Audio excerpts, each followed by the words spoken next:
Hey everyone, how you doing today? Alrighty, let's see what we got in here. Yeah. Okay, let me get some stuff set up here and get that up on the screen over here. Maybe. There we go. Oh yeah. The I got a second here. I gotta put some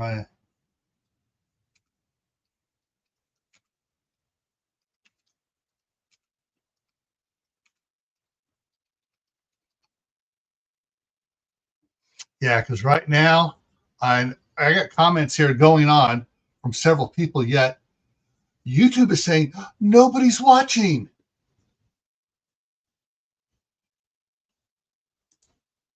Yeah. So I got, let's see, Phalen's here, Crew's here. I said hi to them. Phalen's saying hi to Crew. Crew's saying hi to me. Phalen's saying hi to me.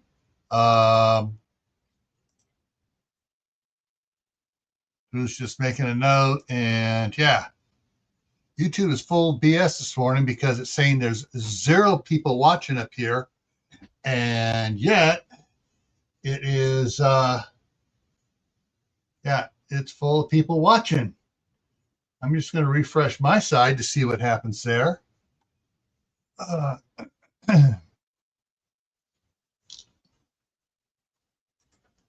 of course, it's all acting up with that.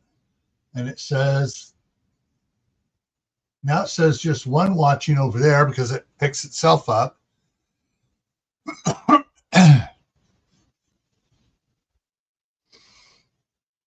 Okay, what is going on here? That is, oh, that's what's going on in that. Let me turn this just like, just the hair. There we go. All right. Yeah. Hang on a second. I got to go check something. Oh, wait a minute. I'll just go ahead and work on this stuff here. Yeah, it's acting up totally weird. I'm checking. Okay, so I got this stuff here coming in here. So I got that set up here for this morning. And it is, yeah, let's see here.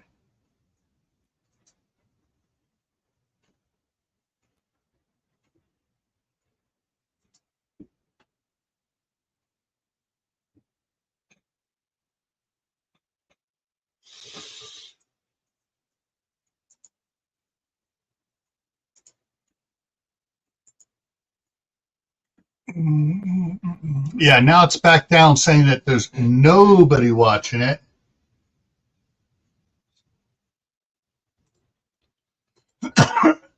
Yeah. Yeah, so look, YouTube doesn't like people putting out truth and stuff on certain things, so which is interesting.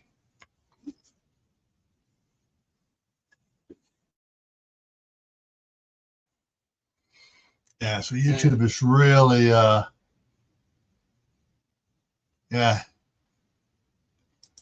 Yeah, it sucks today. Yeah. So yeah, it's saying no one's watching, even though there are people watching.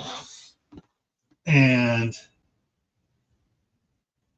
so yeah, it's totally screwed up this morning. Oh, what's up with YouTube and their stupid stuff? All right, let's go ahead and take this thing here. Come on here. Come on. Give me the choice here. Goes. All right, so we're going to do chapters 5 and 6 because chapter 5 is a short chapter, and we're going to get on it here. And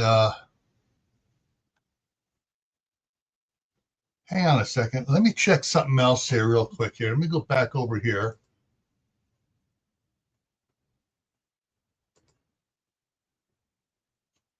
Okay, it's showing my content, but YouTube on the studio is not showing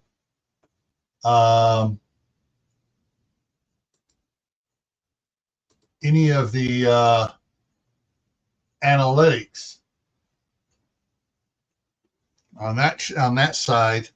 Hang on, let me make myself big again while I go do some work on this side here and see what it shows over here.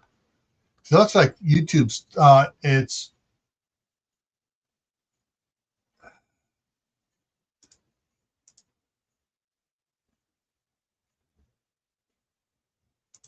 I'm just going through this stuff here, checking stuff out. Oh, Vanuatu had a 7.3 earthquake this morning, folks. So, yeah, that's a little bit exciting down there. So, content shows, just checking it out, videos. And it shows the latest video I uploaded this morning has one view on it so far. That was city council meeting video. And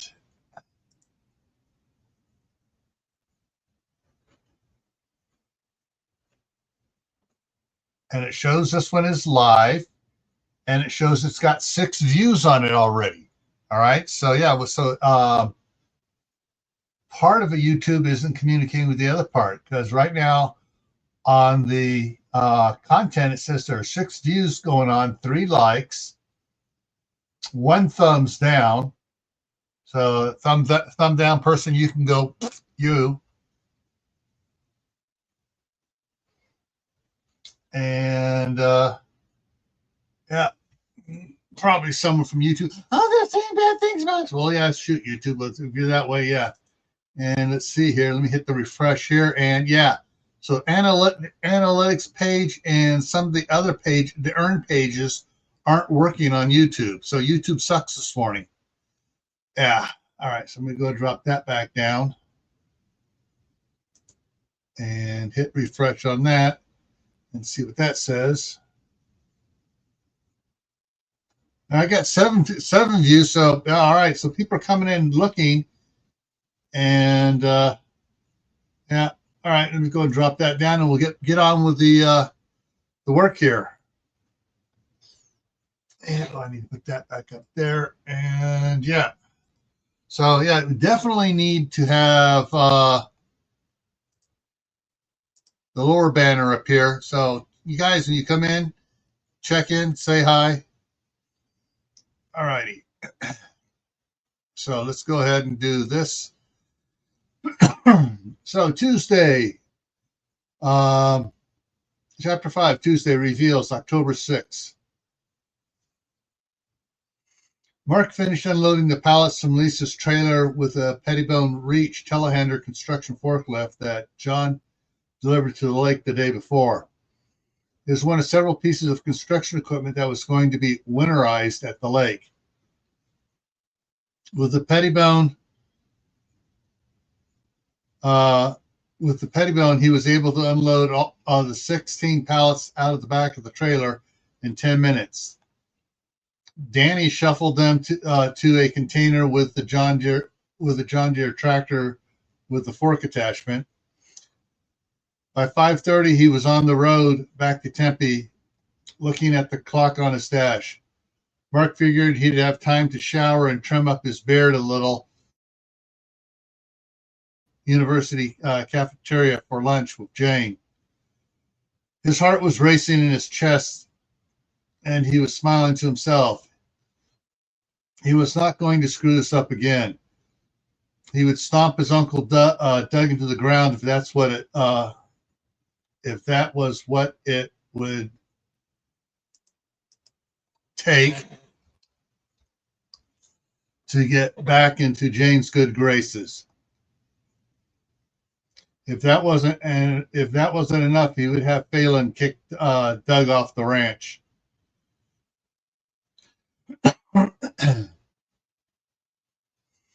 Dr. Jones was rushing around behind his team as they worked on crunching the data that they'd gathered on the planetoid's trajectory. The planetoid was wobbling. As it rotated as if it were off balance. This made it all the more hard to predict an accurate trajectory for it.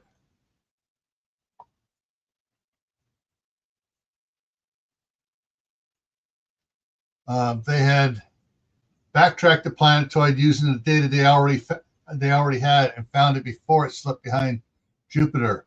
During this part of its journey, they found that its trajectory kept it hidden behind the moon, Mars, Ukraine, and Uranus for most of the time. It was no wonder that no one had spotted it before, with it being visible only for a day or two at a time.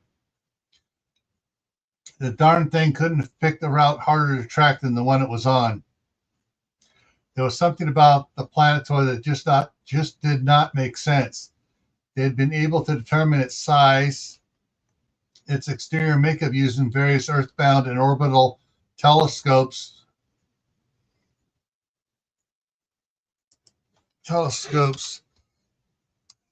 using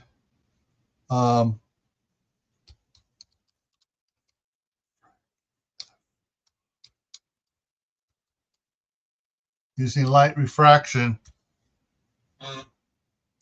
From all of the data they had, it still wasn't enough to explain the odd changes in its trajectory when it got close to another gravitational body.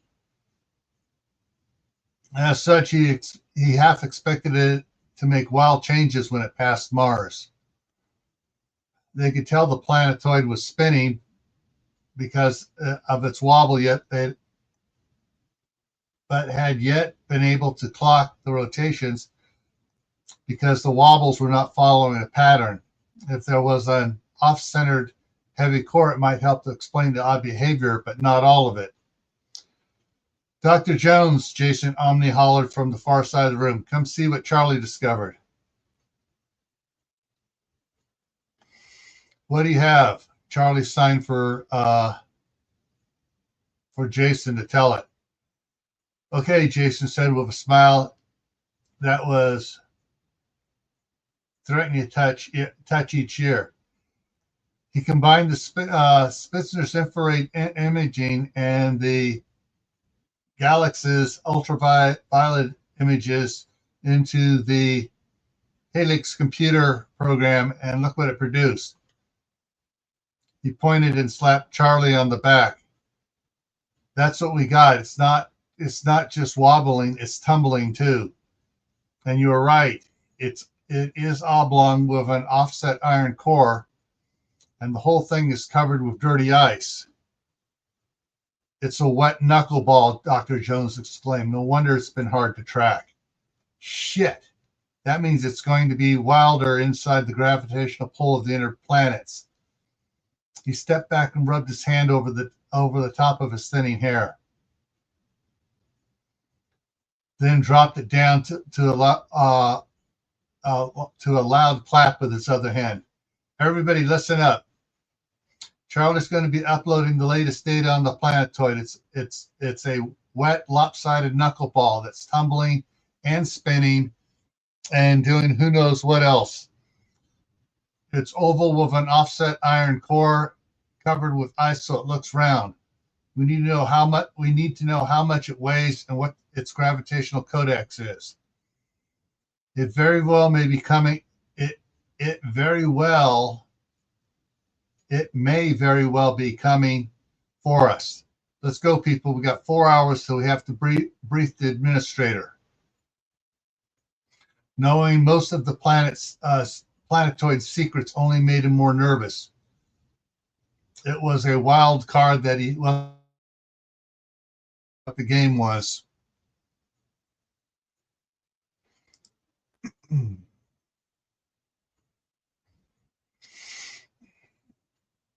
It was just after 9 o'clock in the morning, and the president was feeling like he had been working 12 hours already. What just happened? Oh, it says we got one person watching. Yay! It's starting to function. All right, let's see if we can keep that up here. Let's see. Let me see something.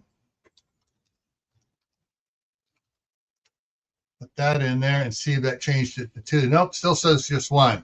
So it's not picking up anybody that was in here from the beginning, just people that are coming in. Now someone went out again. Yeah, so YouTube is totally screwed up this morning. And the problem is it probably won't register any watch time for all you guys watching.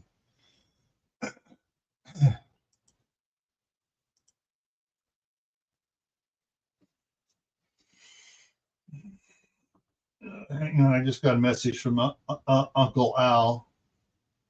Close that.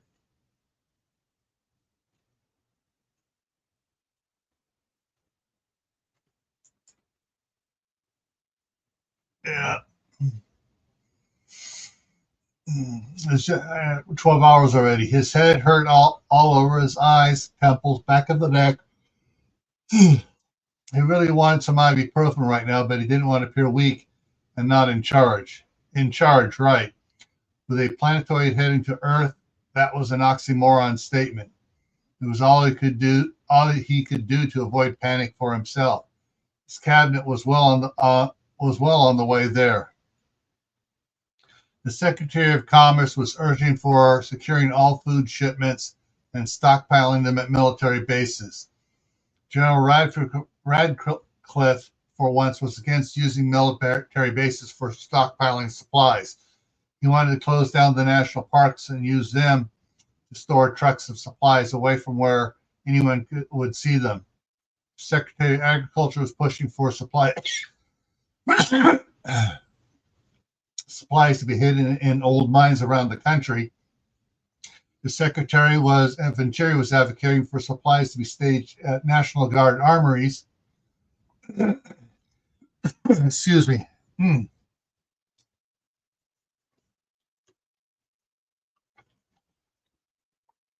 Oh, man. The president had asked for the best locations to stockpile supplies in case some of the asteroids that the planetoid had hit while coming through the asteroid belt were to impact on the Earth.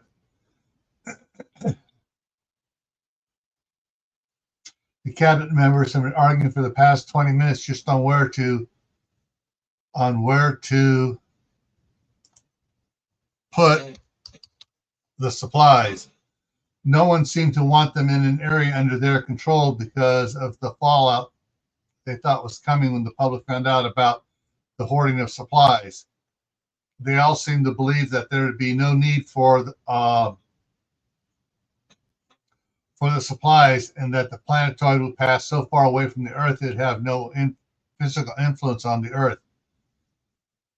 Only DHS Secretary Williamson and FBI Director Johnson were concerned more with the ramifications of the planetoid and any asteroids trailing after it than what the public thought about the government storing supplies. Theirs were the only cool heads currently in the room. Several of the other cabinet members were also arguing in favor of one or more of the proposals being pushed. The president was getting frustrated with his cabinet as his headache continued to get worse. Then he noticed Secretary Williamson and Director Johnson were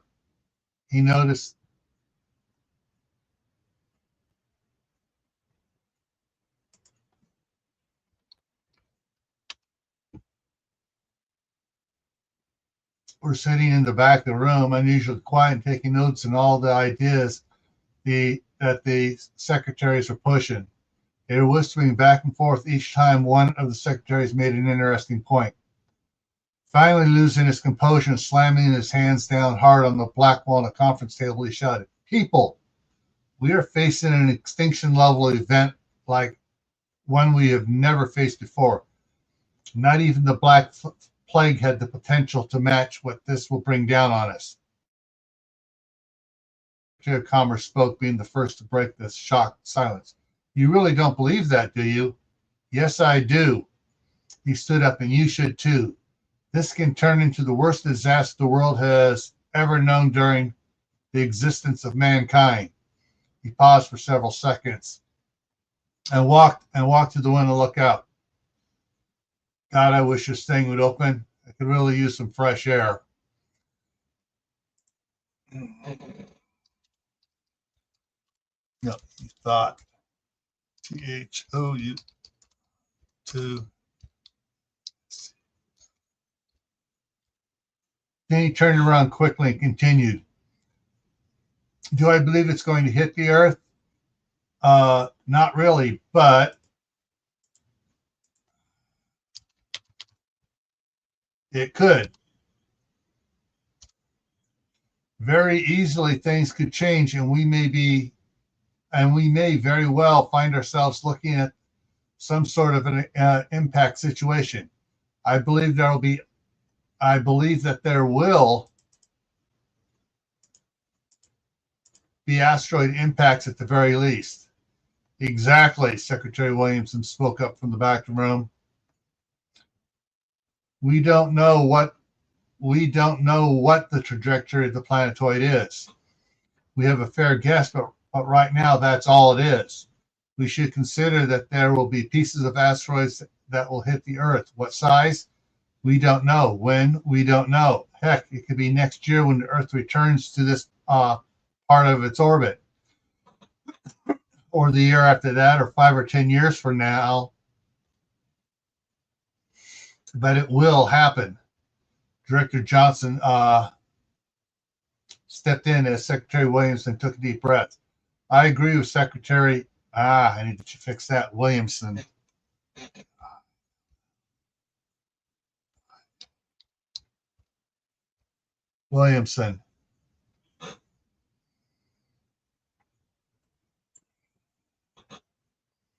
I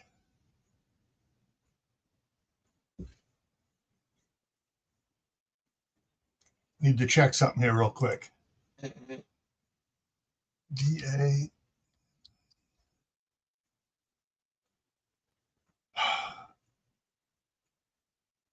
Eh.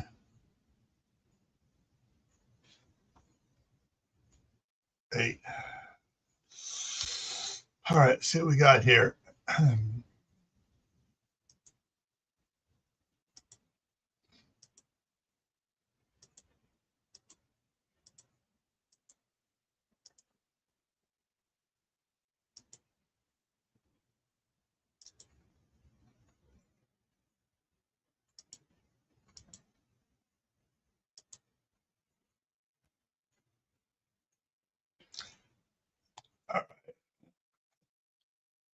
This is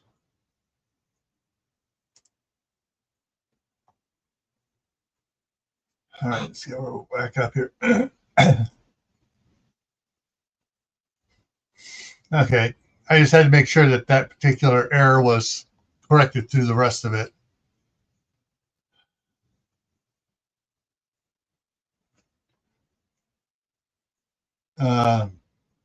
I agree with Secretary Williamson. We need to come up with a plan for worst case scenario and implement it now. We can always claim, and rightfully so, that we are acting in the best interest of the people, trying to save as many as we could. And saving as many as we can, Secretary Williamson resumed the tag team dialogue. We need to set up redoubts beyond those already on the books in various locations around the world for those with the talents we need to survive if the Earth should take a catastrophic direct hits from the should take catastrophic direct hits from some asteroids. Some of those, General Radcliffe, will need to be on naval task force scattered around the world. Others, Director Johnson interjected, would be good to have in international parks and forests and others in some mines that were mentioned earlier, as well as underground facilities such as NORAD, Comar, or the fields. Most of the cabinet sat in shock as it was made clear that these two had come up with a workable plan, whether or not it would be implemented. General Radcliffe sat with a slight smile on his face as he realized no matter what happens, he would have a key role and wouldn't be sticking his neck out. He'd done enough of that on the battlefield. In any case, any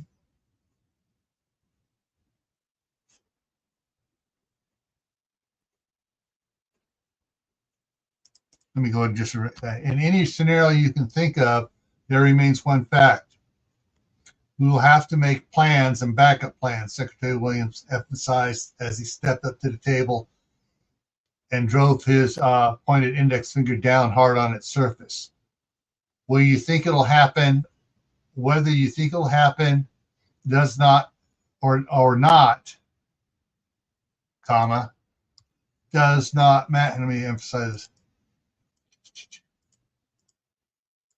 Does not matter. It's if it can happen that matters for making plans. And the Earth getting hit is something that not only can happen, it will happen because it has happened before. He sighed dramatically. I think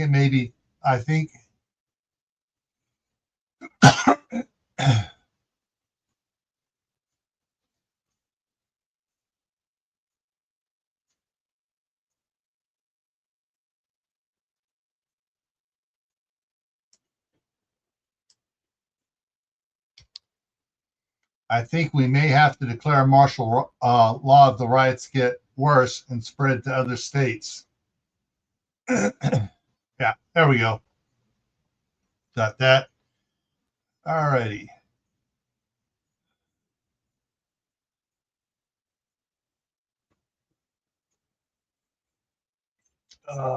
Let me check something over here real quick. Can't tell who all's in here for a while, but it's everything here is acting up weird. Content. Let's see what this says here now.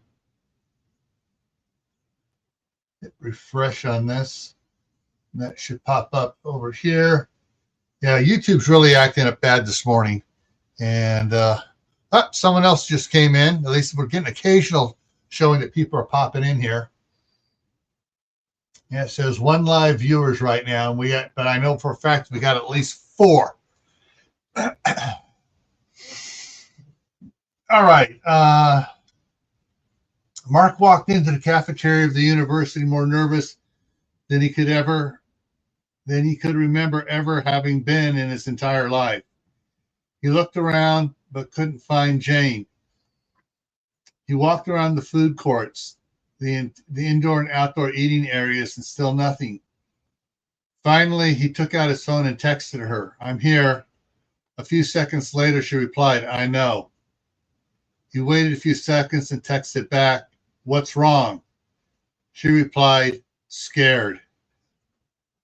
He typed quickly, "Please don't be. It was my fault, not yours." "Upstairs to your left," was her response. He looked to his left and saw stairs going to a small balcony eating area. And there he saw her sitting at the edge looking down at him. Looking at her, he thought she might look more scared than the image that haunted him of her being berated by his uncle 9 years ago. Suddenly driven to do what he couldn't do then, he rushed to the stairs and took them 2 at a time to get to her and support her. As Mark got to her, he dropped to a knee, took her hands in his as the tears started down his face. "Oh, Jane, I'm so sorry I didn't stand up for you before. I will stand up for you now and forever. You don't have to be scared of my uncle ever again, or any of my family. They will accept and love you as I still do."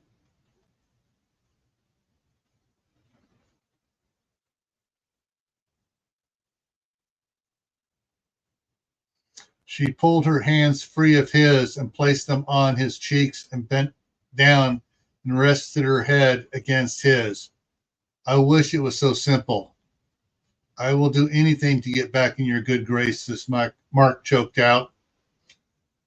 I know that, but things are complicated now. She took a deep breath as tears fell on his hands. He raised his hands to her face and gently lifted up so he could look in her eyes. You're married? He asked in fear that shook his soul. Aiden ears and Aid. Yeah, YouTube's acting really weird. It's only showing people that came in 10 minutes after we went live. It's not showing anybody else that's been making comments.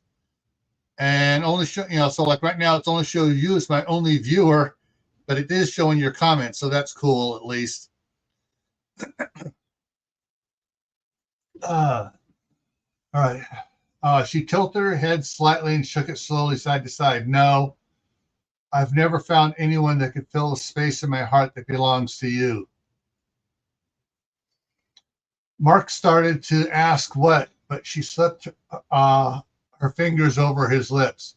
Shh. Hang on.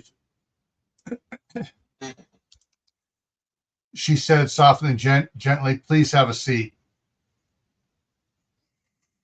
Mark stood up and pulled a chair close and sat down, leaning towards her, and again took her hands in his. His breath came out ragged and haltingly. Dear Mark, she began slowly, I've kept something from you that I shouldn't have. And in doing so, I'm afraid you might resent me. Never, Mark proclaimed earnestly. You don't know that. You don't know what I did to you. Tears flowed down her cheeks onto their hands. That night your uncle found us and ruined our lives. Should have been the greatest night for us, she gasped in a breath. You gave me a child and I hid it from you. She started sobbing. Mark reached an arm around her and drew her into him. I have a child, he asked, slow in partial disbelief. Jane nodded and in a strained voice said, a son, John. John, Mark said more than asked. Yes, she smiled through the tears and gave a little chuckle. He looks so much like you. I'm a daddy, Mark said, still dazed, then louder. Hang on a minute, got a phone call here.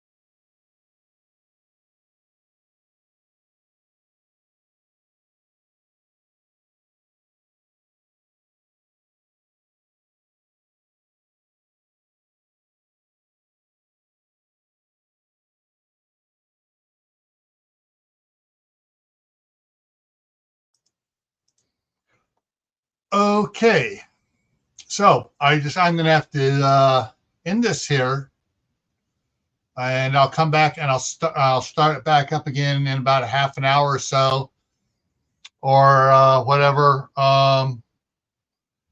My one grandson this morning, he's was sick, and he threw up and didn't tell me. Went to school. He's running a fever, and he threw up at school as well. So I got to go pick him up and bring him back home. So I will be back in a little bit. I just may let this run until I get back. So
All right, I am back with the grandson who was barfing at school.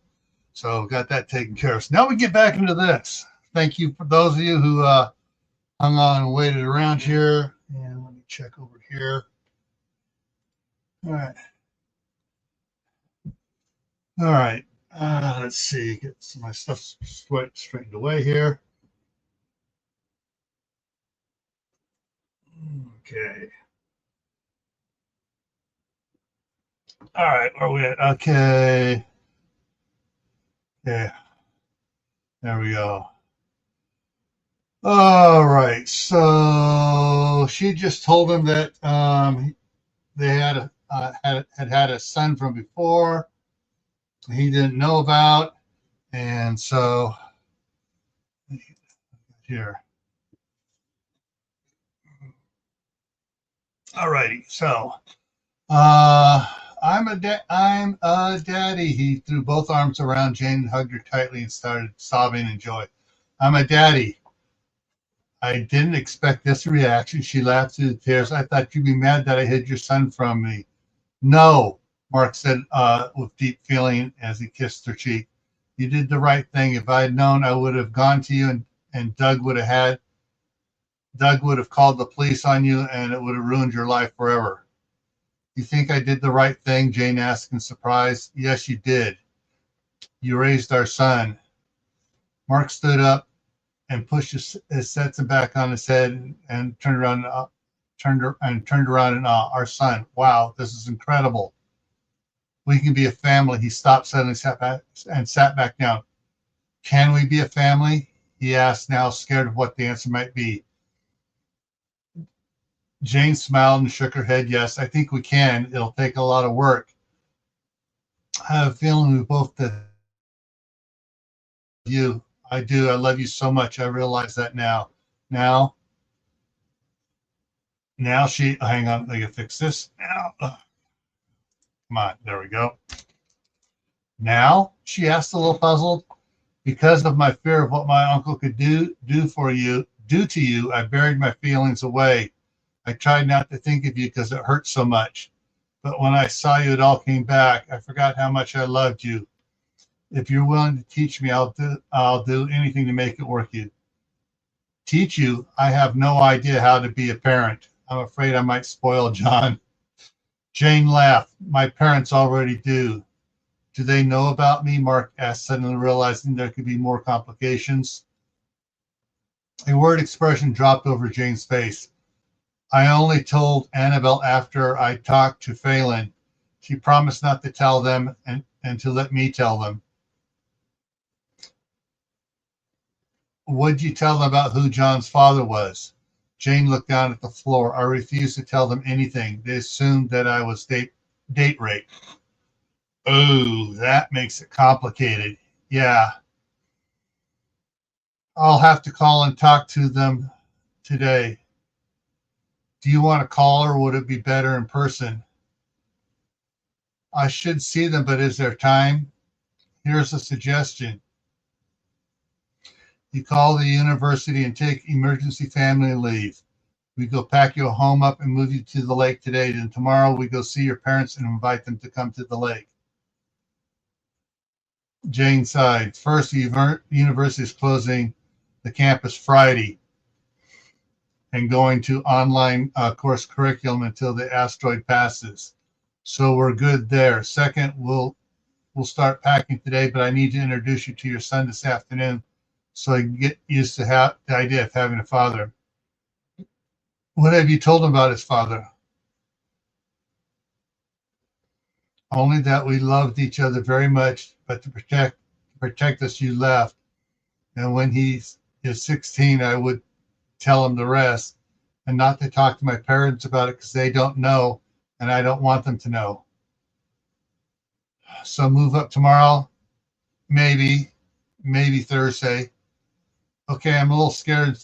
I'm just a little scared things will get bad really quick. We'll talk on the way to my apartment. You didn't drive? I live on campus. I only drive John to school. Jane smiled. I fill up the car once a month, whether it needs it or not, she laughed. Well, let's take a walk. Dr. Jones was having to address the president and his advisors via the FEMA Region 9 video conference system on my meeting. It was not something he relished doing. He was not a political person. He just wanted a simple, he was just a simple star watcher that happened to have earned a few degrees over the years.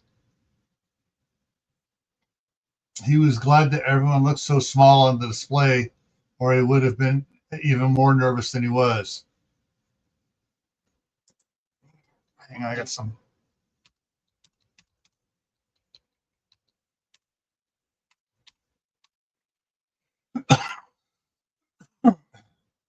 He started out by explaining the distance between the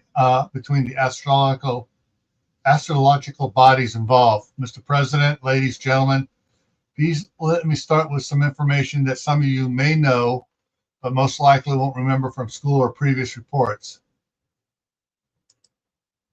Because the numbers get a little overwhelming if you aren't using them all the time.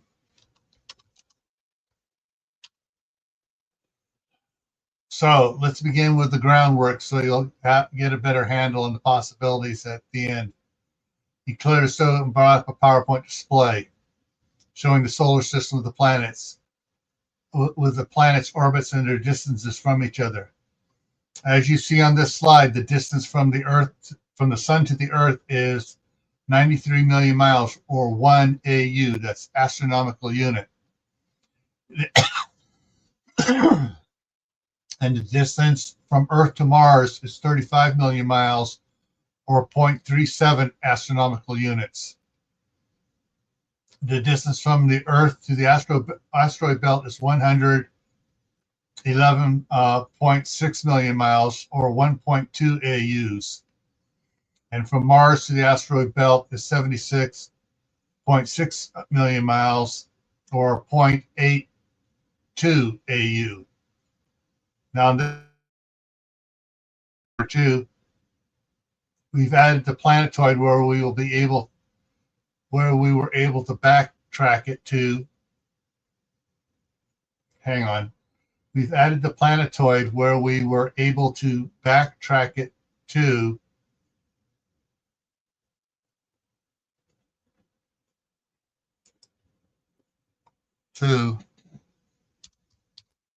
in the first observation of it by the telescopic cameras. You change to the next slide. Here is that photograph with the red circle around the planetoid, and here you move to the next slide. Is that photograph blown up 300 times? If you look closer, you'll see that the light is circled and bulging. Well, it's not. That's the planetoid in front of star JT7925. It is why everyone missed it at first, until it passed through the asteroid belt. It was either in front of a star or behind a planet or an asteroid for the vast majority of its journey into the system. Dr. Jones held up a hand to stop any questions before they were asked. Because it was behind other extraterrestrial bodies for so much of its journey, no one on Earth picked it up until it cleared the asteroid belt. He started a multiple sequence slide showing where the planetoid was when it was spotted by a telescope. When the planetoid was spotted, it was about 5 million miles past the asteroid belt, or 71 million miles from Mars. He stopped the slides on the one showing the planetoid where it was when it was spotted. By the time it was realized that it was on a course that would take it near Earth, he advanced to the next slide. It was 69 million miles from Mars.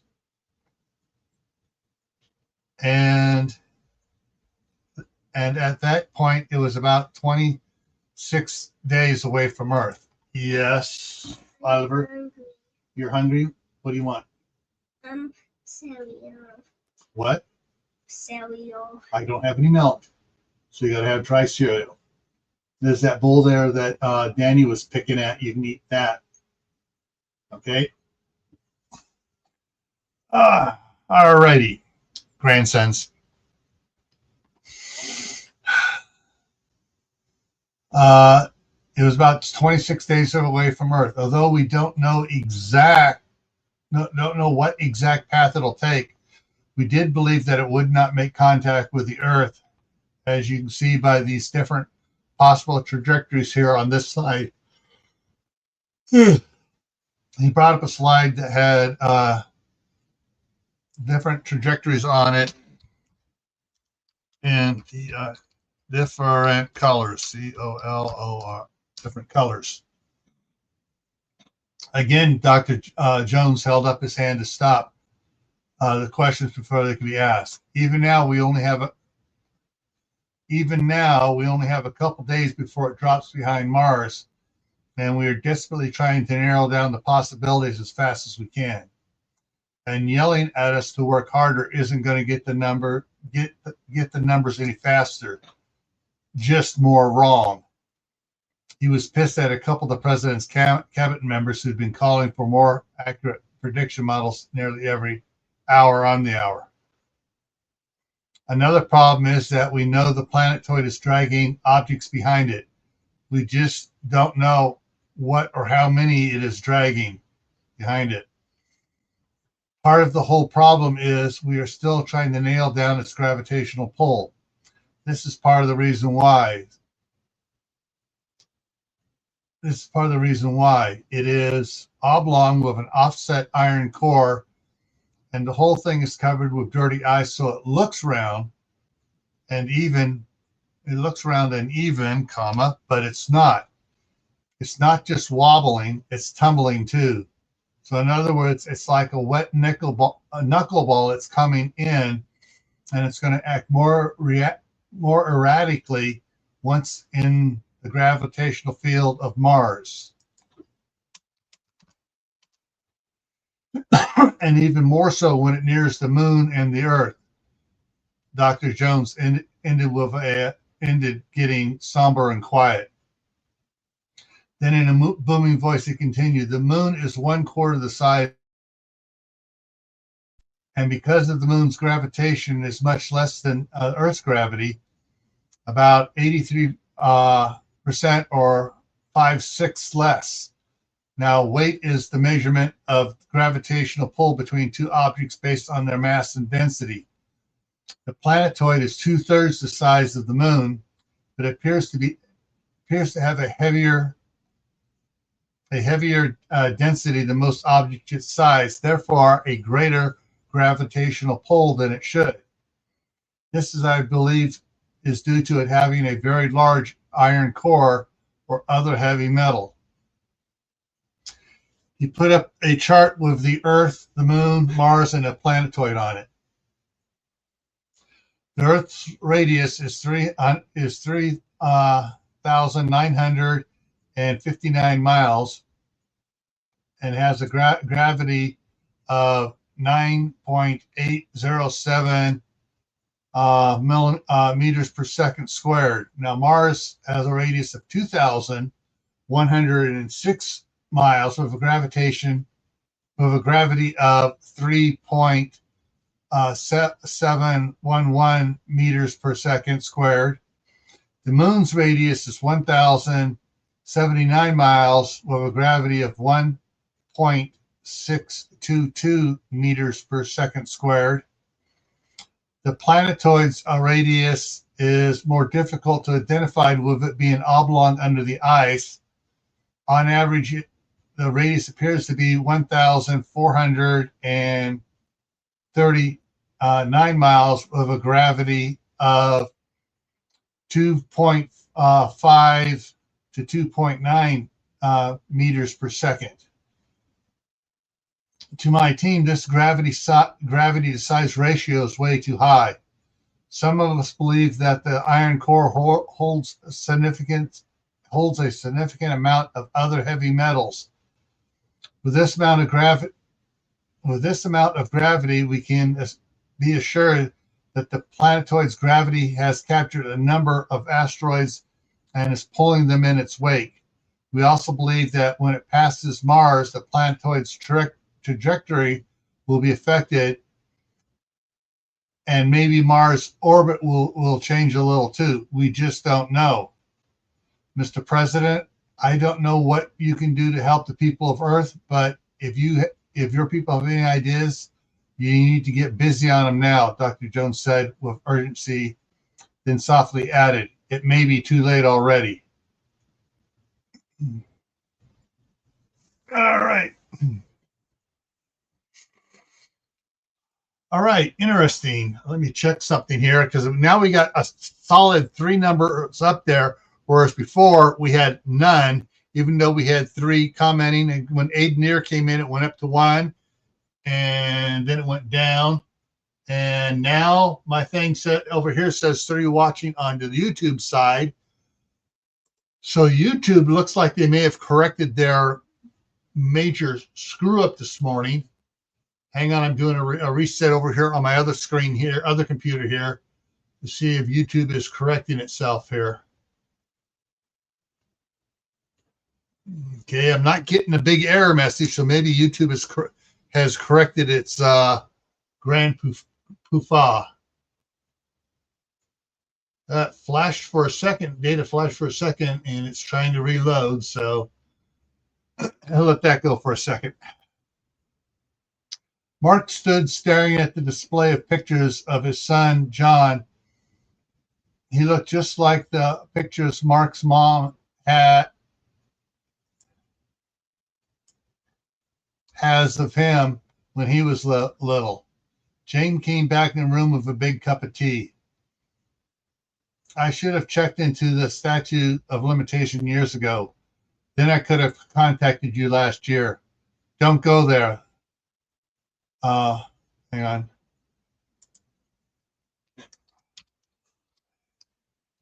Mark said quickly.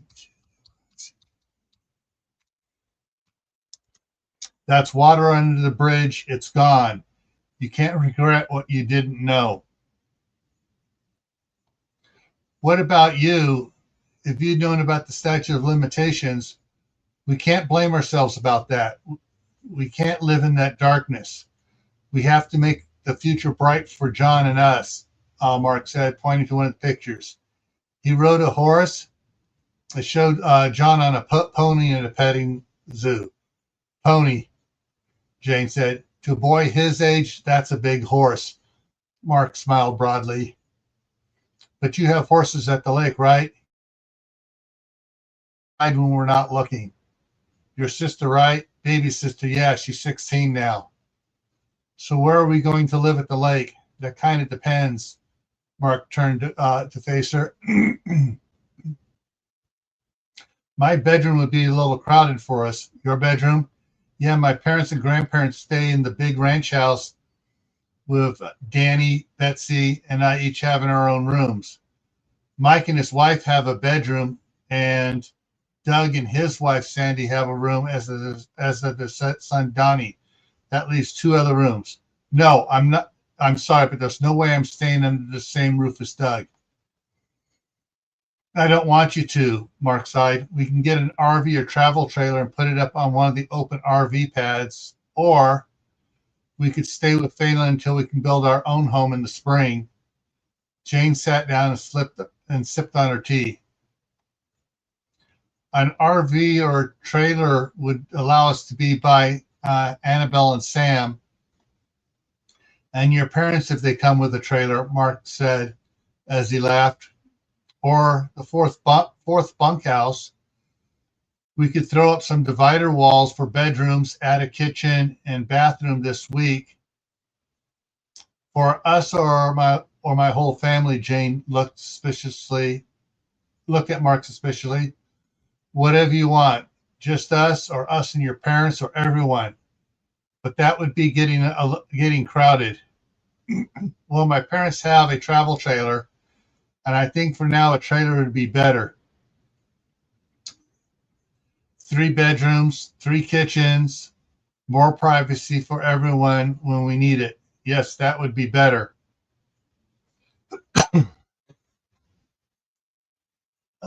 Okay. Hang on here. My data just popped up over here, so bear with me a second.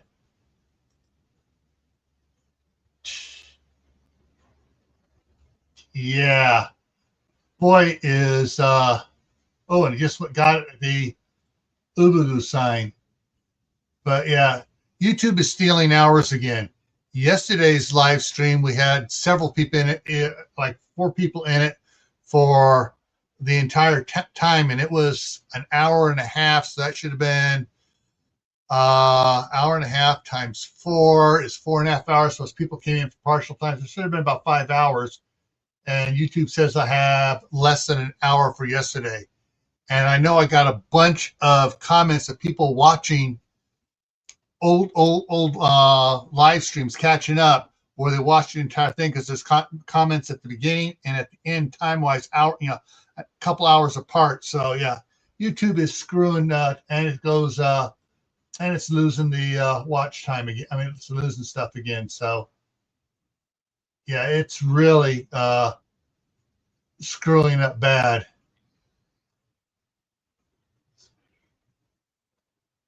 And with the number of views, it says there were 19 views yesterday, and I'm counting more than that on the view chart. So yeah, YouTube stealing from people. That's all there is to it.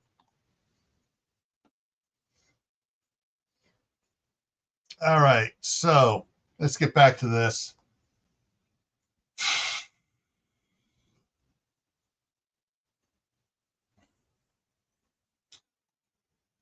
Two bedrooms so John can have his own mark added. He shouldn't have to sleep on a hide couch. Oh, he might like it for a while, Jane grinned. He likes sleeping on the couch. Oh, yeah. That's my son, just like me. Jane laughed and drank the tea down quickly. We have 2.5 hours until John is out of school. Is that enough time to get a trailer? Fire up your computer. We can start looking to see what we like. Then we can take John to look at them. I think he should have a say. Not much, comma, but a say. You're going to make a great father, Jane smiled.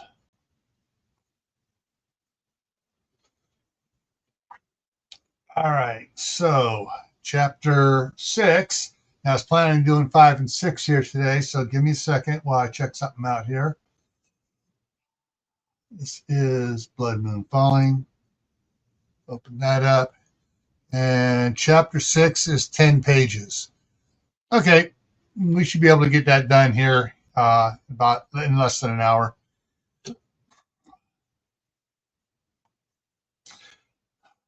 Chapter 6, Tuesday afternoon. More shopping. Hang on, let me go back up here.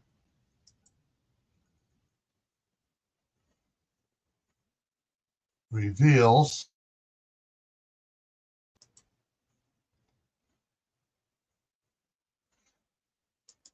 Hang on. Noon. Let me double check this here. So that there is, hang on. Heading 1. Review. Heading 2. Okay, so come down here. Afternoon is heading 2.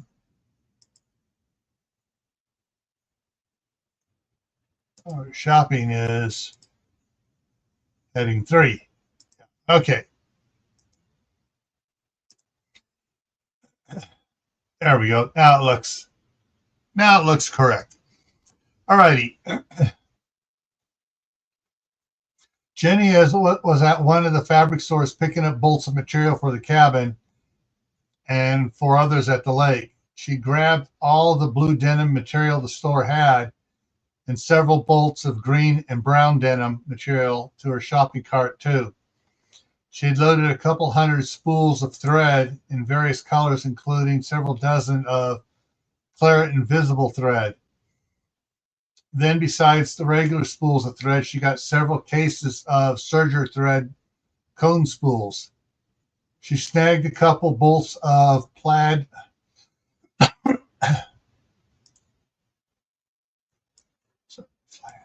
FLAN. Let's get this right. Flannel material too. This she reasoned would come in handy when she and Phalen had children. Hang on. I'm going to switch this around. I just don't like the way that sounds. Comma. This she reasoned would come in handy for making pajamas and throw blankets when she and Phalen had children. Phalen came up behind her, smiling ear to ear. He was pushing a cart loaded with bolts of wool fabric in various dark colors and foreign red. On the bottom rack of the cart were several cases of dyes. She looked at him and asked, "What material are those?" Still smiling, he answered, "Wool and some wool cotton blends." She reached over and pinched the material between her finger and rubbed her finger over the fabric.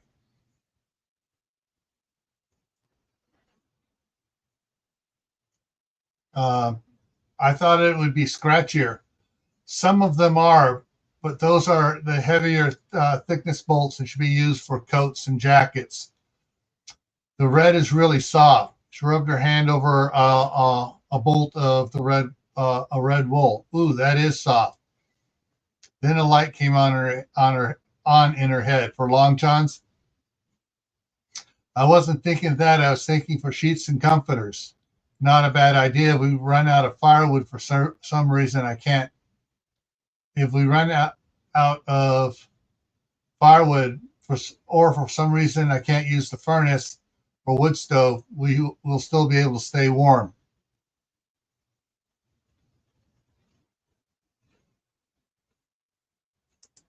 Hang on.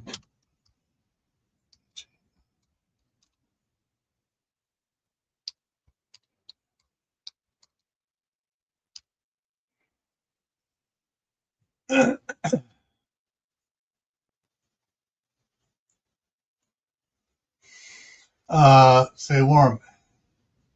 And if we don't want to keep the cabin overly warm and not have any smoke during the daytime, it also if it turns out we need to make insulated curtains for the windows to keep the heat inside in the winter or out in the summer.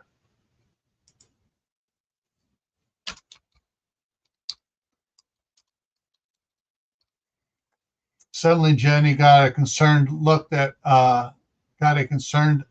expression on her face and looked around the store.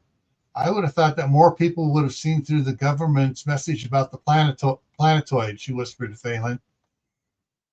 I know it is better for us to be able to get more supplies to make our survival easier, but to have to know that so many people are not going to survive the aftermath bothers me. I know what you mean, Phalen whispered back. We will lose our supplies if we try to warn others. The ones we warn might try to take our supplies, or someone in local or state government might try. We don't know what steps are being taken by various levels of governments or rogue groups hidden within that are trying to track purchases and stuff. Is that why you were a little upset about my buying stuff at the outlets at Anthem, because they might be able to track me to the lake? That's part of it, Phalen sighed with disgust. But I was mad at myself for forgetting to have everyone remember about what we were taught about OPSEC. OPSEC? Jenny asked, confused at the term. Yeah, operational security. I have a PowerPoint that Les Abbott used for the class he gave us about OPSEC last spring. I think you and Lisa need to see it, and the rest of the group needs to review it again.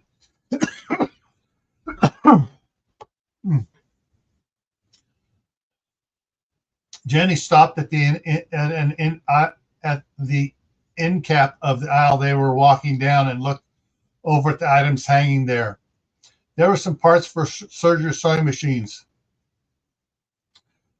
Jenny reached out and picked several packages of different sized needles for her machine and started to move on, but then quickly took 4 times as many as she took the first time.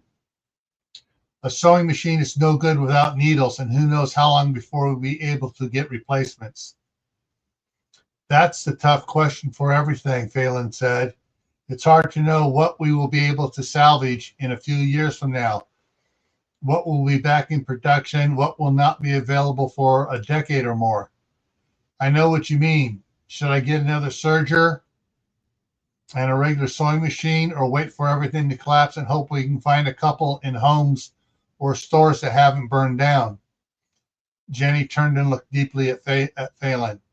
I just don't know what to do, and I think the adrenaline rush of the impending disaster is worn off. My phobias are starting to kick back in.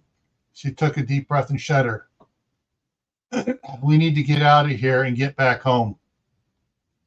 They quickly made for the checkout line and paid for their haul. Phalen noted that this would just about max out his Chase MasterCard. His Citibank was at the limit, and his American Express was close to that as well. Only his Chase Visa was unused so far, and he would need to transfer more money. They loaded up their purchases into the back seat of the Dodge 1-ton and headed back to the house.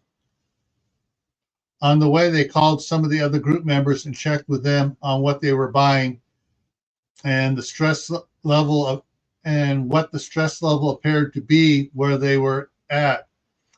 Everyone reported that for the moment, everything still looked within the safety level they had set during their meeting at the lake on Sunday.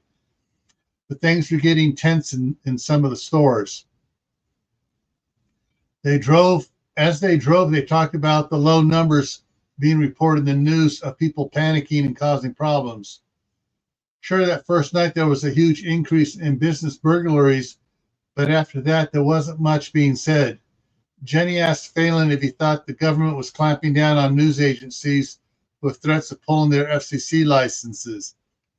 Phalen thought for a moment. He said they needed to get on the ham radio and ask around when they got home. Hang on.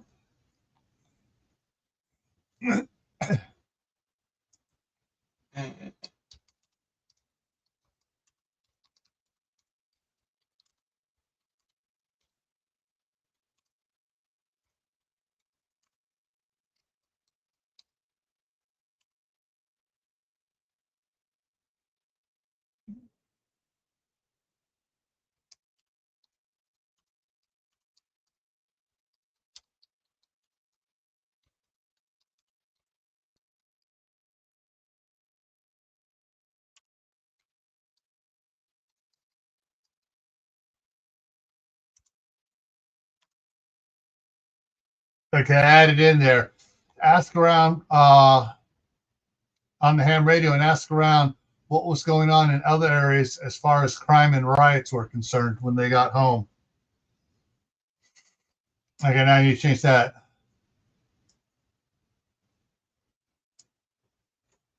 Change that. Said. Put a comma there. Now, Jane sat in her bright red Toyota RAV4 in the pickup line at Broadmoor Elementary School. She was going over several different ways to tell John about Mark. She kept changing her mind because she didn't like what she thought John's reactions were going to be. Suddenly, she saw John running towards her. She leaned over and opened the door for him. Hi, Mommy. Look what I made, John said excitedly as he held up a drawing of a cowboy. Who's that? She asked John as he climbed in the car. I think that's what Daddy looks like. Mrs. Williams said to draw pictures of our father, so I drew a cowboy. Was Daddy a cowboy? Jane started to choke up. Yes, he is a cowboy. Would you like to meet him? John got very excited. Could I, please? Yes, you can. He's waiting for you at home. Yay! I get to see my daddy. Jane was so thankful that Mrs. Williams had the boys draw pictures of their fathers today as she pulled away from the school. At the stoplight, she glanced down at the picture. John, what's that on your daddy's face? He has a beard. He riding horses all the time. He can't shave, right? That's right. Your daddy has a real nice beard, but it's not that long. It's only a couple inches long.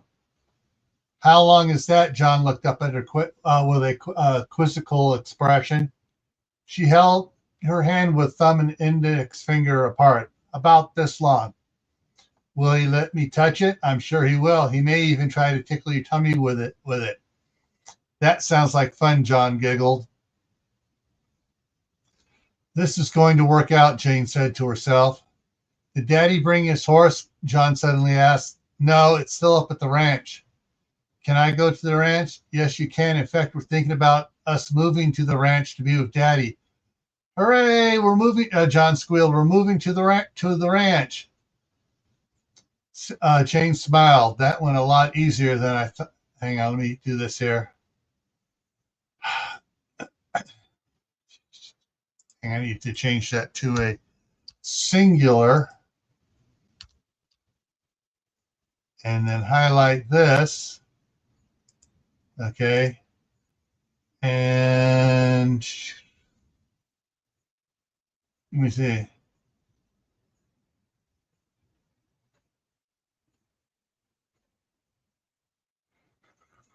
Now there's something I need to change.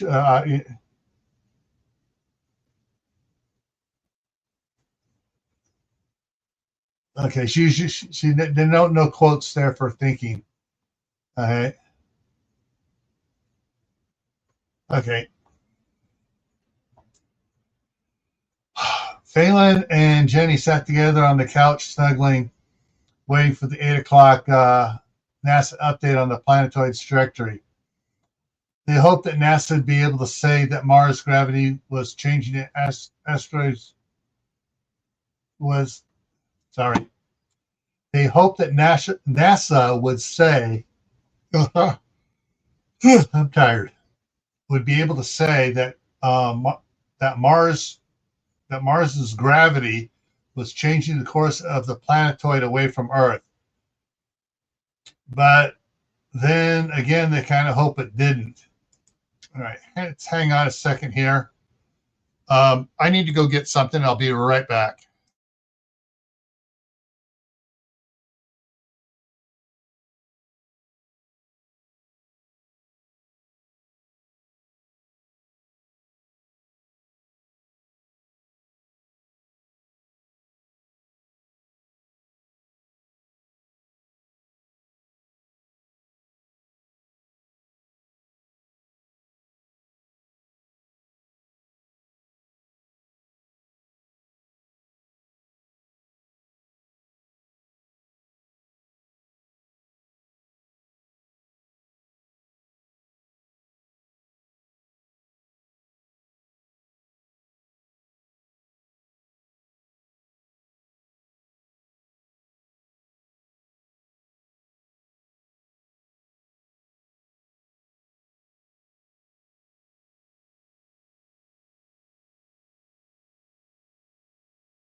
All right, I'm back. Had to get some energy drink here to stay awake.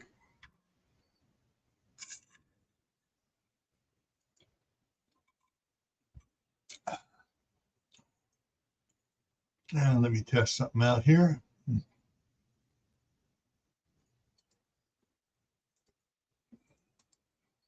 There we go. All righty. So, where are we at here? All right, they were looking forward to a simpler, slower life at the lake. They knew that the planetoid caused a disaster either by coming close enough to the Earth to trigger a lot of major Earth-wide earthquakes, by dragging enough asteroids to the Earth so that they'd come in contact with the Earth, that the first couple of years would be anything but simple and slow. Phalen ran his hands through Jenny's long red hair, massaging her scalp as he went, causing her to let out a cat-like purr of a moan. Ooh, that feels great. Phalen smiled. I never knew life could be this nice. A planetoid coming at us is nice? Jenny asked, the humor barely concealed in her voice. No, silly. Having the perfect woman in my life is not. Having the perfect woman to be my wife is nice. Oh, so I'm silly now. Not nearly so much as me, Phalen quickly replied. Mine is just rubbing off on you. Well, in that case, you can keep rubbing your silly off on my scalp. She sighed as she burrowed her head deeper into his chest. Behind him came Lisa's voice. See, it's mainly to rub your fingers through my hair. Lisa and Jerry had been spending their honeymoon at Phalen's house because her mom hadn't heard of Phalen, or if she did, she didn't know where he lived. Jerry was able to deactivate the GPS tracking software on Lisa's phone just in case her mom knew about it and how to use it. Still, they didn't want to go to either parent's home to have to deal with her just in case she came looking for Lisa.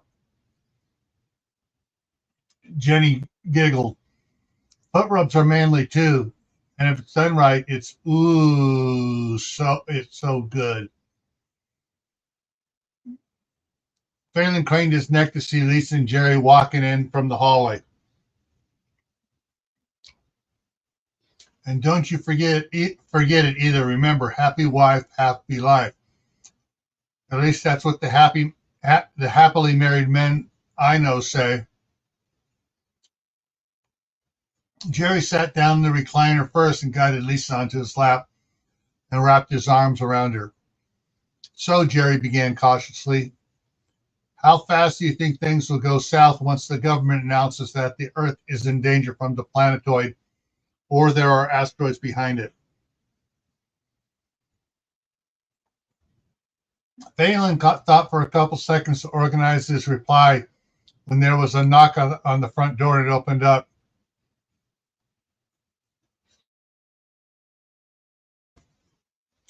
Hey, bro, I got a surprise for you. We're in the living room and I can't get up if you need me to carry anything. No, we got it. Came a female voice that was slightly familiar to Phalen, but had everyone else confused. Mark came around the corner carrying an 8-year-old boy on his hip and holding the hand of a woman wearing the biggest smile ever. Guys, meet my family. Lisa was out of Jerry's lap in a flash and over by Mark. Who's this handsome fellow? My son, John, Mark beamed, and his mother, Jane. Hi, Jane. Hi, John. I'm Lisa. That cute guy in the recliner is my husband, Jerry. Jane balked and did a double take at Jerry and Lisa. Yes, we are young, Lisa smiled. We got married yesterday after I became an emancipated minor. Oh, Jane said in surprise at Lisa's openness. Hi, John. You want an oatmeal cookie? Yes, please. Can I have a cookie, Mommy? John asked. Just one. Thank you, Mommy. Oh, you're such a polite little man. I want 3 just like you, Lisa said as she took John from Mark. How old are you, John? 8. I'm 8. Really? I thought you were 10. John busted up laughing. Grab a seat, Phalen said as he continued to rub Jenny's scalp. Like I said, I can't get up. I'm taking care of important work. You got that right, babe, Jenny. Jenny quipped. Ooh, and you're so good at it. Jane snickered. Are all the men at the ranch so well trained?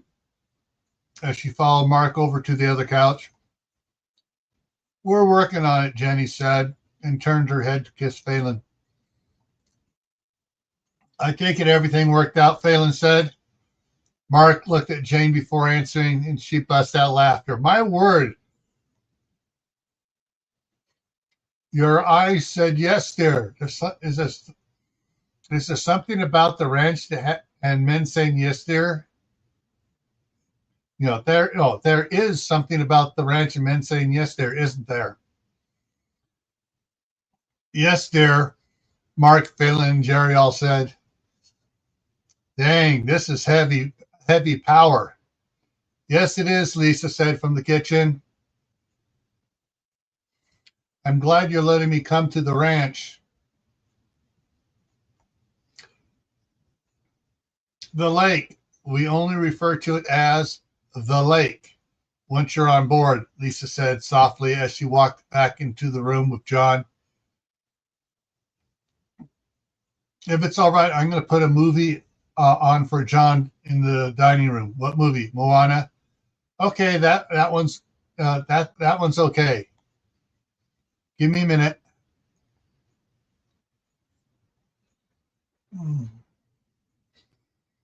Jane, the lake is more than a place where Mark's parents and grandparents live, Phalen said.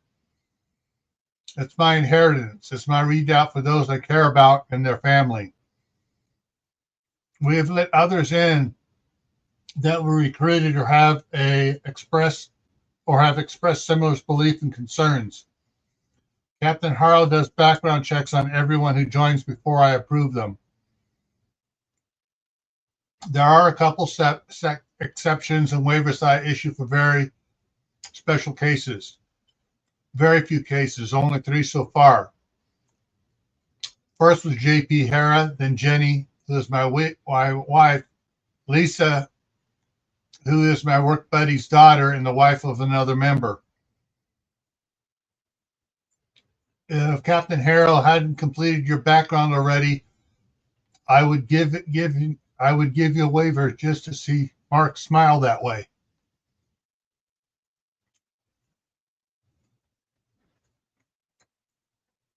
Phalen paused and stared at Jane. Mark is my best friend, and his love I will not deny you. Mark asked that I let your parents in as well, so I'm asking you, why should I let them in?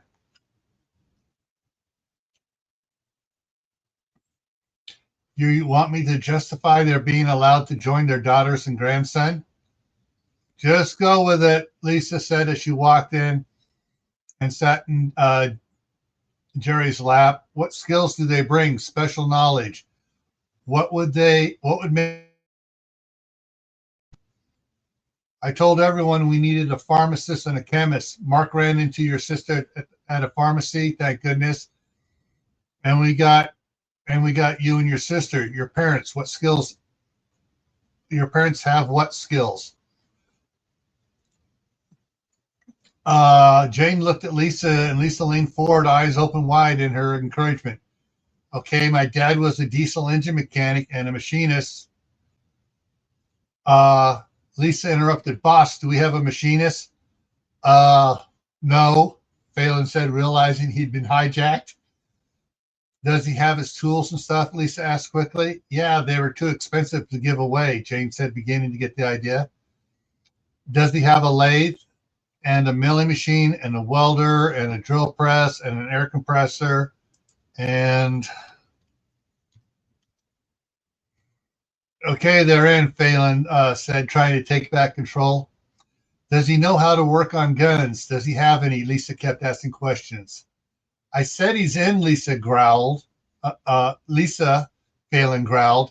I know, I just thought of something important. Does he? Yes, he does have some guns, and I think he's worked on a couple guns. We need to find out. Then Lisa turned to Phalen. We need a gunsmith. Damn, you're right. Phalen's attitude suddenly changed. I should have thought of that when I was getting black powder rifles, Mark groaned. We'll talk to him about it when I tell him about Mark.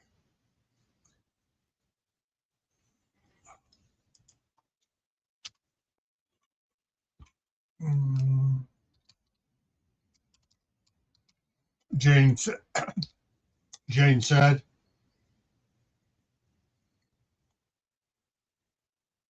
You need to do it sooner rather than later.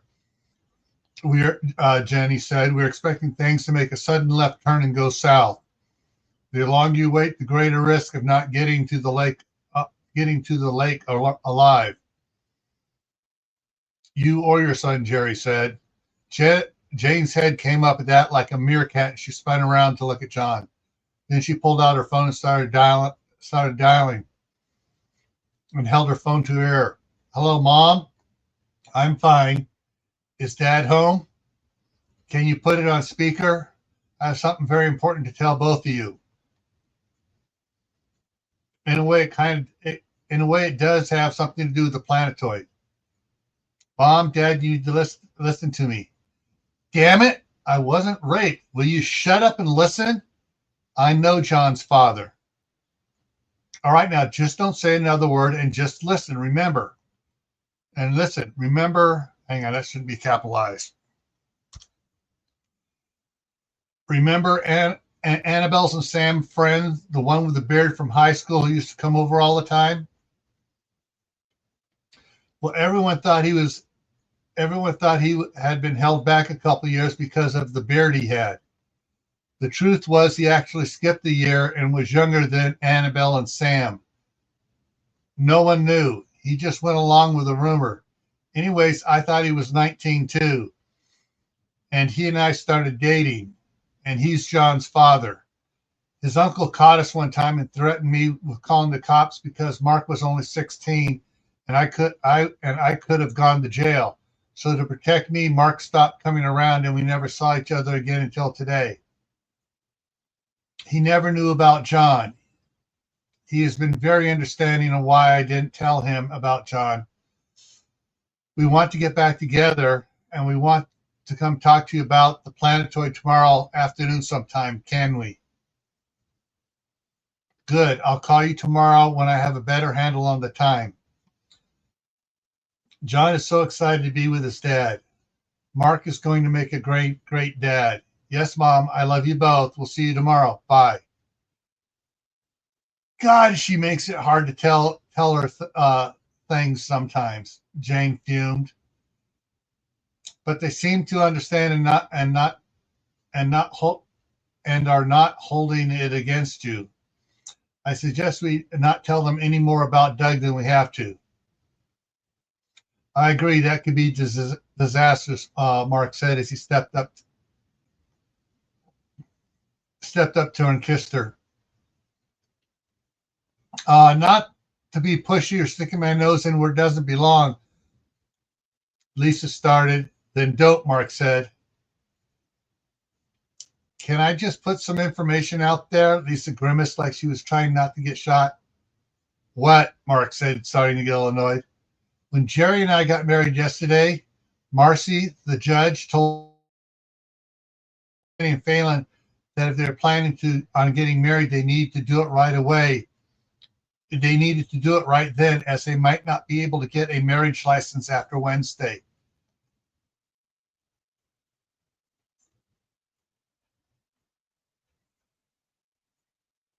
That's right.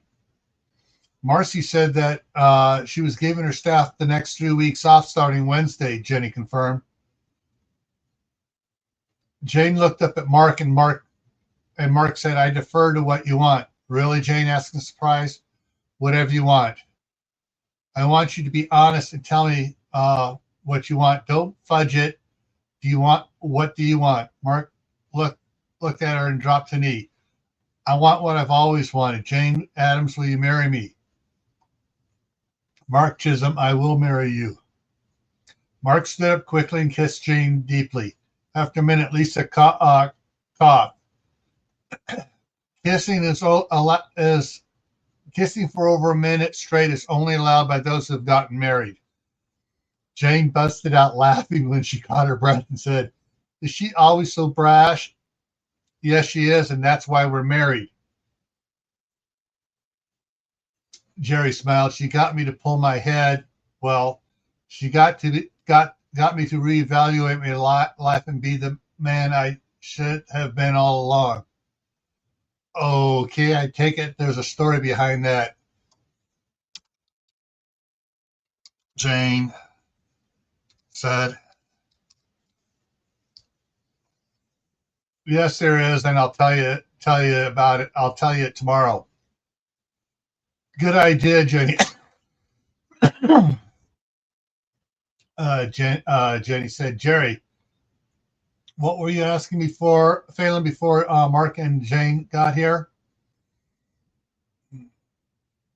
Jerry cleared his throat. How fast do you think things are going to go south once the government announces or word gets out that the Earth is in danger from the planetoid or that there are asteroids behind it? I'm on page 97. Okay, hang on quickly.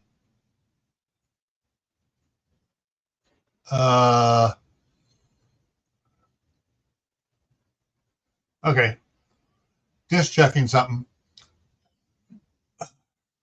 Oh yeah, Phalen said, and thought for a couple of seconds of what he was going to say. I believe that things will go south in stages. Within a couple of minutes, there'll be the freak out of those who are buying into everything the government was saying about the planetoid and not about the planetoid not being a danger. They will be of two groups. One that has a meltdown and turns into a blubbering mess, and one that panics and runs around trying to gather their belongings and supplies to go hide somewhere. Of the latter group, they will be dumb and dumb and the semi-dumb.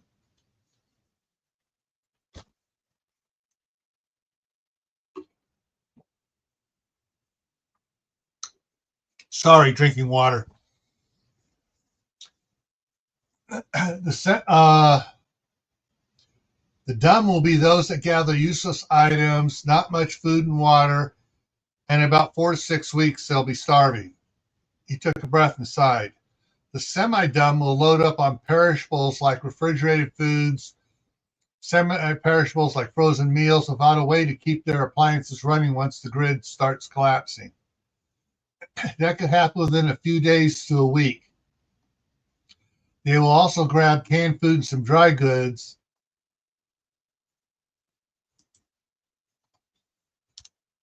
but won't have any way of cooking them. In a couple months, they'll be out of food. Then there are the ones who didn't totally buy into the government's rose-colored pictures. They can be broken into several groups as well. The first of those that are just a step above the semi-dumb. They have been picking up more food and water all along, but not thinking about long-term survival. They will think that things will be back to normal in a couple months, 6 months to a year. In 6 months to a year, they'll be out of food. Phalen stopped and tilted his head down and kissed the top of kissed the top of Jenny's head. The next group is those that have planned on hunkering down in their homes. This is where the line is drawn population-wide. The previous groups will make up more population, maybe as much as 7/8. Those groups will become raiders and thieves soon as their food runs out. Some even earlier than that. They'll be the ones that drive civilization into the ground and make it harder to recover. It always amazes me how blindly stupid in general can be in not seeing the true agenda of some of our political leaders. But that's another story. Anyway, hang on here.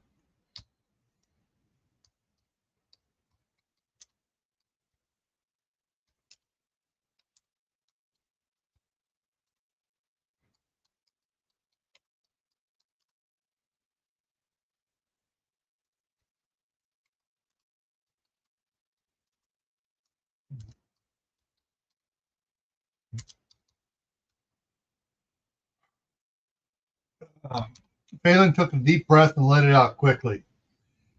Anyways, where was I? Oh yeah, the ones that are planning on hunkering down. They may have generators and extra fuel, but haven't considered the noise factors of the generator or worked out a runtime schedule to make the fuel last longer. They will have lots of candles, flashlights, and batteries. They may even have oil lanterns for light at night. They have planned on growing food in their backyards to extend what food they have stored. Water will be their main concern once the filtration plants have stopped working. Their backup generators will run only so long before they run out of fuel. Hang on. Or burn up.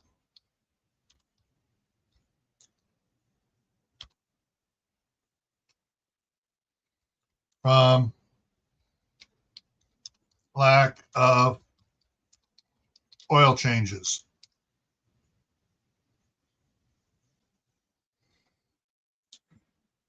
This group will become targets for raiding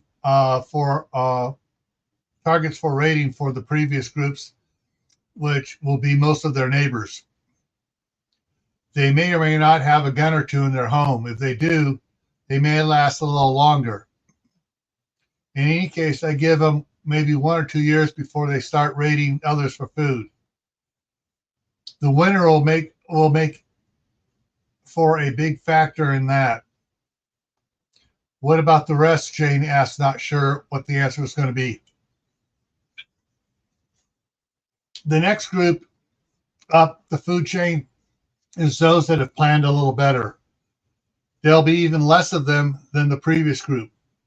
They have more fuel for the generators and have plans for the noise. They have fortified their homes in ways that are not obvious.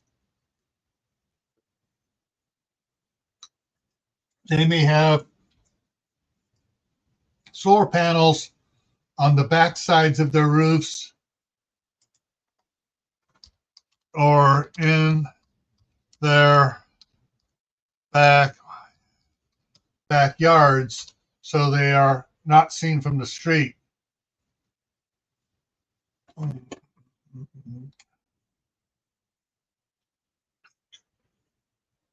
They may have 55-gallon barrels of water, drinking water stored. They may have planned on capturing rainwater for drinking, but if not, we'll work something out when the time comes. They probably have a good deal of dehydrated food to their supplies and are most likely already gardening in their backyards. They will have a couple of guns and a couple hundred rounds of ammunition for them. They are still planning on staying where they are at. I give them 36 months more before they run out of food unless their gardens do really well. They may or may not be networking with 1 or 2 other families in their neighborhood.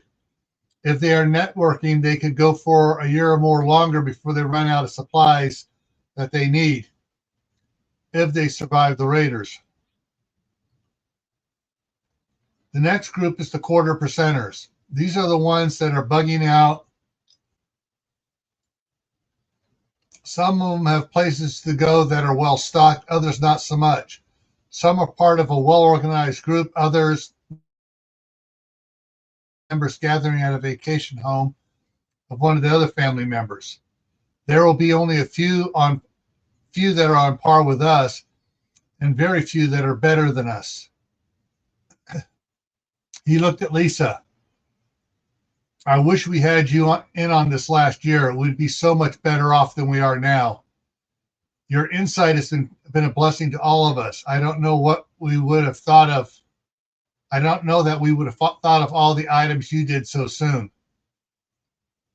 We are getting there. If our luck holds out through the weekend, we should be setting off pretty well.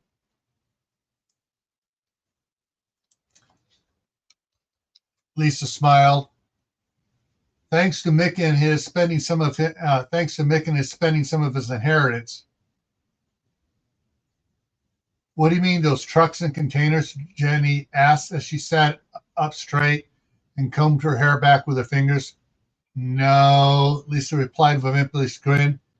Yesterday and again today, he hauled 3 20-foot cargo containers to the lake loaded with mature fruit and citrus trees. They're in those 3-foot square wooden tubs that you see in front of Home Depot and Lowe's. They just need a nice hole to be dropped into, and they will produce fruit the next year if they don't already have fruit on them. He's going to make another run every day through Saturday, as long as it's safe to do so. The Chisholms and others up at the lake are busy planting them as fast as they can. He's bringing 12 trees per container with 3 containers on each trip, so that's 36 trees at a time. They should have the first load planted and holes dug for the second load by the time he gets there this afternoon. Jenny's eyes bugged. They should. Hang on. I got to change that because this is evening. They should have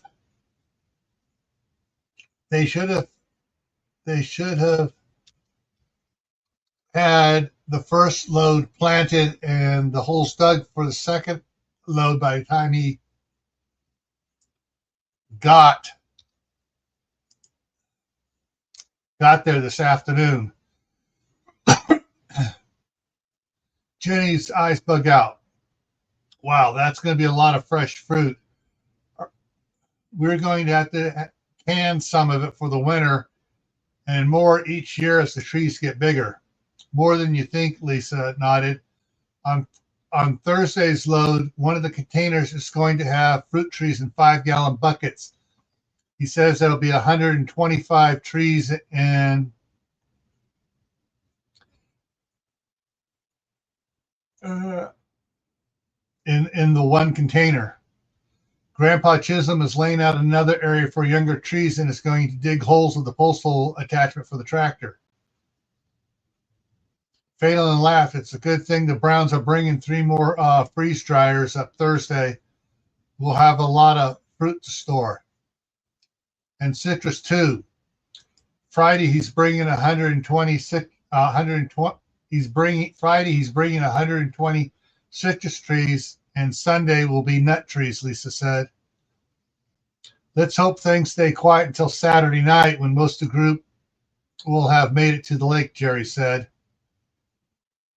Well, the mainstream media isn't reporting much, but the alternative news outlets, as well as some ham radio operators, are reporting minor rioting and looting at night in big cities like LA, Detroit, Chicago, and New York. Yeah, we're already having trouble with such things, but not so much during the day.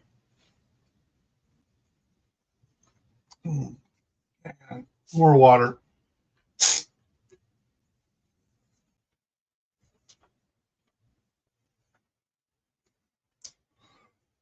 Once it does start in the daytime, the mainstream media will have to report it, and then it'll spread quickly, Phalen added. Phalen Mark spoke up. We bought a travel trailer for Jane and John. and are going up with it tomorrow. What else do we need? My brain is a little frazzled. My brain is a little dazed and overwhelmed. I know I'm forgetting stuff. Convert all savings to gold and silver. Stock up on long-term food storage, which is getting harder to find every day. Clothes for John to grow into. Farm work clothes. Whatever Jane will need.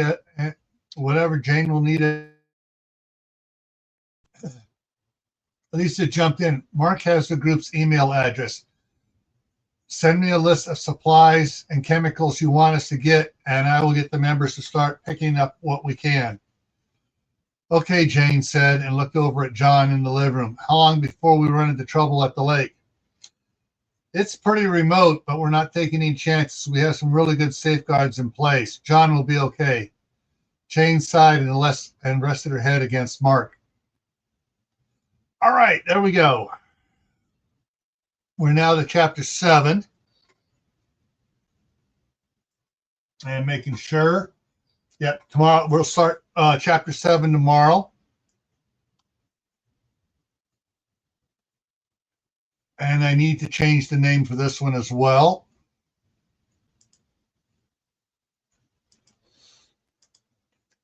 I got Wednesday and twice. I just hadn't come up with a name to put in here for that name there for this upcoming one here.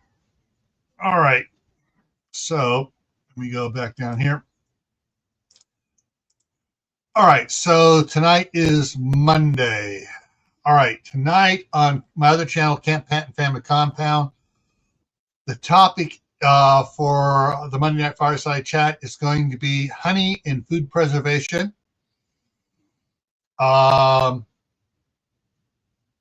It was just that we're talking about using honey to help preserve foods and stuff, and for preserving honey for use in long-term stuff. Next Monday is going to be, I believe it's canning meatballs. Get it up here. Yeah, next Monday is canning. Come on. Meatballs, yeah. But the following Monday, on April 13th, is going to be very special. We have a special guest author coming in, Pascal Bauder, Bauder. He has several books out on fermenting and on foraging and stuff like that. So he's going to be our guest in 2 weeks, basically. And so that's a special one you want to be at. Tomorrow night on Gray Man Prepping is Riots. What are your plans? Thursday is the Midnight Ride. We got some interesting news articles already set aside for that. Friday night on Camp Patton is how civil unrest